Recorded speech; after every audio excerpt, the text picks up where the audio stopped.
আমাদের সর্বশেষ ভিডিওগুলোতে অনেকেই সাইফ কারাওয়ালার আপডেট জানতে চেয়েছিলেন। আজকের ভিডিওতে থাকছে সাইফ কারাওয়ালা সম্পর্কে বিস্তারিত এবং তিনি বাংলাদেশের হয়ে খেলতে কবে আসবেন সব আপডেট। বাংলাদেশ ফুটবল দলের দুর্বল জায়গাগুলোর একটি গোলকিপিং পজিশন।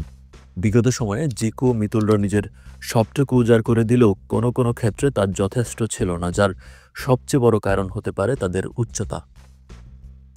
আর সেই দুর্বলতা কাটাতে এবার বাংলাদেশের হয়ে খেলতে চান 6 ফুট 4 ইঞ্চি উচ্চতার একজন বাংলাদেশি বংশোদ্ভূত গোলকিপার, আর তিনি হলেন সাইফ কারাওয়ালা।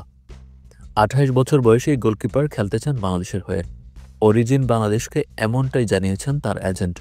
তবে সাইফ সবকিছু ঠেলে দিয়েছেন বাহুফের কোর্টে। বাহুফে যদি চায় তবে তিনি ট্রায়ালে আসতে চান। বাংলাদেশি রক্ত বহন করা সাইফের জন্ম ও বেড়ে ওঠা আমেরিকায়, সেখানেই ফুটবলে হাতেখড়ি। সাইফের ফুটবল ক্যারিয়ার শুরু হয় ইস্ট সাইড এফসির হয়ে। এরপর সেখান থেকে 2014 সালে পাড়ি জমান মেজর লিগ সকারের ক্লাব স্যাটেল সাউন্ডার্সে।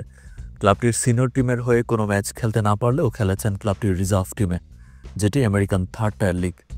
2016 সালে স্যাটেল সাউন্ডার্স 2 থেকে পাড়ি জমান আমেরিকান থার্ড টায়ারের আরেক ক্লাব টাকোমো ডেফিয়েন্সে। বর্তমানে খেলছেন ওয়াশিংটন অ্যাথলেটিক ক্লাবের হয়ে।